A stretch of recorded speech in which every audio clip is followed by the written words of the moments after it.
Good morning. Admission classes से मैं शिवशंकर। छात्रों, हम लोग आज कक्षा 10 गणित में जो इकाई आपकी 10 है वृत्त, उससे संबंधित जो शुरुआती प्रमेय है उसके बारे में जानकारी लेंगे। कुछ महत्वपूर्ण बिंदु हैं इनके बारे में, जिनमें सबसे पहले हम पढ़ेंगे। ये 3 आकृतियाँ देखेंगे जिन्हें बड़ी ध्यान से देखें, और एक प्रच्छेदी रेखा और स्पर्शी रेखा के बारे में बात करेंगे। आकृति नंबर 1 को अगर हम देखें तो उसमें छात्रों, आकृति 1 में अगर इस वाली को हम देखें इसे, तो इसमें सबसे पहले एक वृत्त है जिसका केंद्र O है और जिससे कुछ दूरी पर एक PQ रेखा है। PQ रेखा जो वृत्त से कोई उसका नाता नहीं, कोई ताल्लुक़ नहीं, बिल्कुल दूर है। तो ऐसी रेखा जो वृत्त को कहीं पर भी ना तो स्पर्श कर रही है और ना उसके अंदर है, तो उसे हम कहते हैं अप्रच्छेदी रेखा। उसे क्या कहेंगे हम? अप्रच्छेदी रेखा। आकृति नंबर 2 में अगर हम बात करें, आकृति नंबर 2, तो उसमें अगर देखें छात्रों, तो उसमें एक रेखा जो है वृत्त केंद्र O वाले वृत्त को क्या कर रही है? बिंदु A और B पर 2 जगह पार करके आर पार निकल रही है, प्रच्छेद कर रही है। ऐसी रेखा को हम कहते हैं प्रच्छेदी रेखा, जो वृत्त को कम से कम यानी कम के अधिक से अधिक भी 2 बिंदुओं पर प्रच्छेद करेगी, आर पार करेगी। तीसरा है छात्रों हमारा, तीसरी अगर हम फिगर नंबर 3, चित्र नंबर 3 देखें, तो एक रेखा, वही रेखा यहाँ पर PQ रेखा वृत्त को एक बिंदु पर खाली हल्का सा स्पर्श कर रही है, यानी एक बिंदु पर टच कर रही है। ऐसे इस बिंदु को हम रेखा क्या कहेंगे? स्पर्श बिंदु। और जहाँ जो रेखा इसको टच कर रही है उसे कहेंगे स्पर्शी रेखा या स्पर्श रेखा। तो तीनों आकृतियों में क्या खास बात है? एक में अप्रच्छेदी रेखा है जो कहीं पर भी प्रच्छेद नहीं करती है, उसे कहते हैं हम अप्रच्छेदी रेखा। और जो दूसरी आकृति में है आपकी 2 जगह प्रच्छेद कर रही, उसे कहेंगे हम ये वाली प्रच्छेदी रेखा। और तीसरी जो है जहाँ पर एक जगह स्पर्श कर रही है, ये वाली क्या है? हमारी स्पर्शी रेखा। तो तीनों आकृतियों को आप ध्यान से देखें। अब हम आगे बात करते हैं इसकी परिभाषा कैसे लिखेंगे। इसे याद कर लें कि किसी वृत्त की स्पर्श रेखा वह रेखा है जो वृत्त को केवल एक बिंदु पर स्पर्श करती है। किसी वृत्त की स्पर्श रेखा वह रेखा है जो वृत्त को केवल एक बिंदु पर स्पर्श करेगी। जो एक जगह स्पर्श करे वो क्या कहलाएगी? स्पर्शी रेखा आपकी। अब जैसे आपने आकृति 3 में देखा था अभी नीचे, आकृति नंबर 3 में यहाँ पर क्या है बेटा? ये आपकी क्या है? PQ एक स्पर्शी रेखा है। ये आकृति क्या दिखा रही है? आपकी स्पर्शी रेखा को दिखा रही है। तो स्पर्शी रेखा की परिभाषा क्या है? वह रेखा जो वृत्त को केवल एक बिंदु पर स्पर्श करे क्या कहलाएगी? स्पर्शी रेखा कहलाएगी। अब स्पर्शी रेखा की कुछ खास महत्वपूर्ण बातें होती हैं, बिंदु होते हैं, महत्वपूर्ण बिंदु। नंबर 1 है बेटा आपका कि स्पर्शी रेखा जो है आपकी केवल एक बिंदु पर वृत्त को स्पर्श करेगी।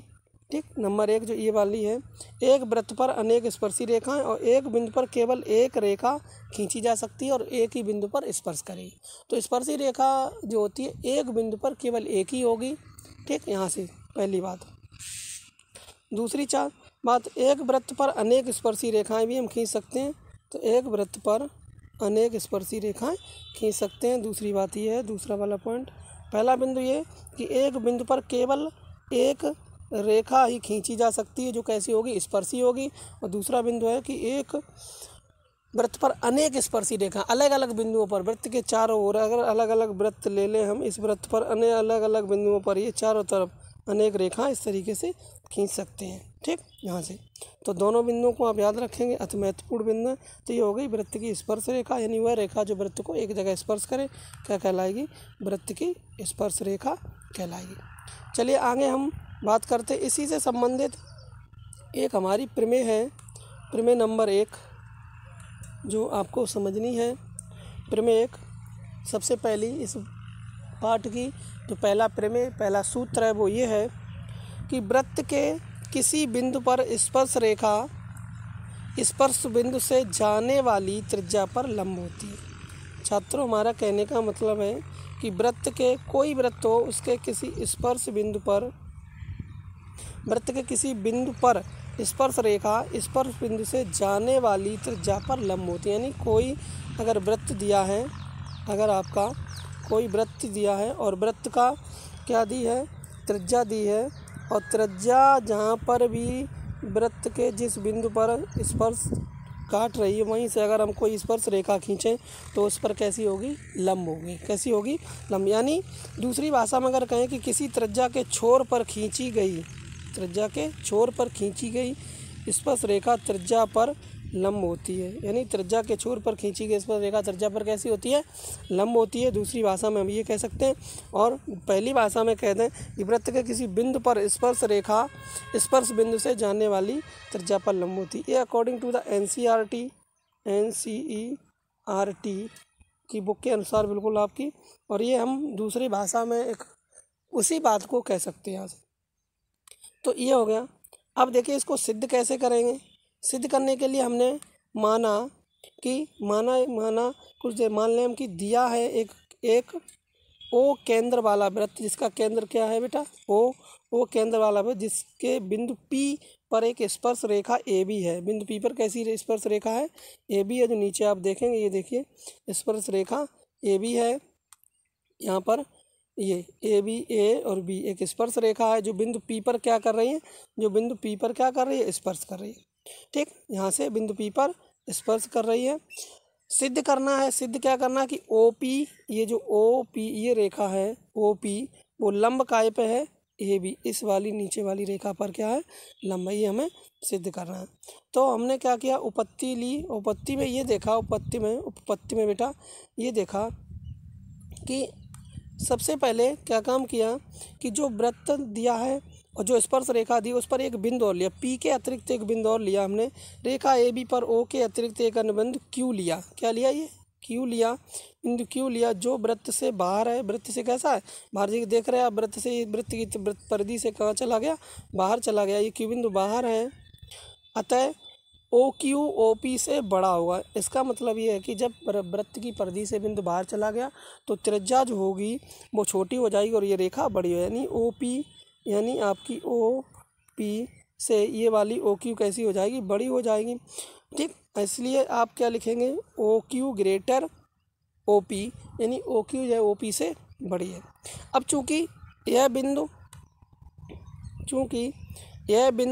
P के अतिरिक्त AB के प्रत्येक बिंदु के लिए सत्य है, अतः OP रेखा AB पर लिए गए अन्य बिंदु से छोटा है, इसलिए OP AB पर लंब हुआ। अब देखो यहाँ पे बड़ी कन्फ्यूजन वाली बात है, थोड़ा समझ लें आप। यहाँ पर क्या है कि जो बिंदु हमने Q लिया, इसके बाद अगर चाहे एक इधर बिंदु ले लें, एक और बिंदु, कोई भी बिंदु लें, तो आप देख रहे हैं ये इससे कैसा होगा, बड़ा हो जाएगा। ये सब बड़े होंगे रेखाएं, और ये रेखा OP आपकी कैसी हो जाएगी, छोटी हो जाएगी। एक प्रमेय है आपकी जिसे मैं यहाँ दिखाने की कोशिश कर रहा हूँ। ये देखिए एक प्रमेय है जिसमें क्या, आपने कक्षा 9 की प्रमेय है, उसमें बताया गया था कि किसी एक बाहरी बिंदु से किसी रेखा पर अगर हम रेखाएं खींचें, अनेक रेखाएं खींचें, किसी बाहरी बिंदु से एक रेखा पर अगर अनेक रेखाएं खींचें बेटा, तो उनमें क्या होगा, उनमें आपका क्या होगा कि जो लंब रेखा होगी वो कैसी होगी, सबसे छोटी होगी। लंब रेखा सबसे कैसी होगी, छोटी। देखिए ये देख रहे हैं आप, ये बड़ी हैं और ये वाली बीच वाली छोटी होगी। सत्य हमेशा अगर हम एक रेखा ले लें और उस पर एक कोई बिंदु यहाँ से अनेक रेखाएं ऐसी खींचते जाएं तो लंब रेखा सबसे छोटी होगी। ठीक, तो इससे यहाँ पर ये नीचे क्या सिद्ध हो जाता है, इससे सिद्ध होता है कि ये रेखा इस पर कैसी है, लंब है। और लंब है तो कितने डिग्री का कोण बनाएगी, दोनों तरफ 90 डिग्री का कोण बनाएगी, 90 डिग्री का कोण बनाएगी। तो ये बात आप समझ लें। तो यहाँ से हमारा सिद्ध हो जाता है कि ये रेखा इस पर 90 डिग्री, जब 90 डिग्री का कोण बनाए, लंब है, तो ये कैसी है, स्पर्श रेखा है। तो यही सिद्ध करना था हमें। क्या सिद्ध करना था कि कोई रेखा हमें सिद्ध करना था कि किसी त्रिज्या के छोर पर खींची गई स्पर्श रेखा त्रिज्या पर लंब होती है। जैसे आप समझ लें। अगर कोई प्रॉब्लम है तो नीचे कमेंट में लिखें, आप बताएं हमें और समस्या सॉल्व करेंगे। तो इस वीडियो में इतना ही। अगले वीडियो में हम इससे अगली प्रमेय लेकर के आएंगे। तब तक इसे आप लिख लें। अगर नोट्स बनाना चाहें तो नोट्स बनाएं।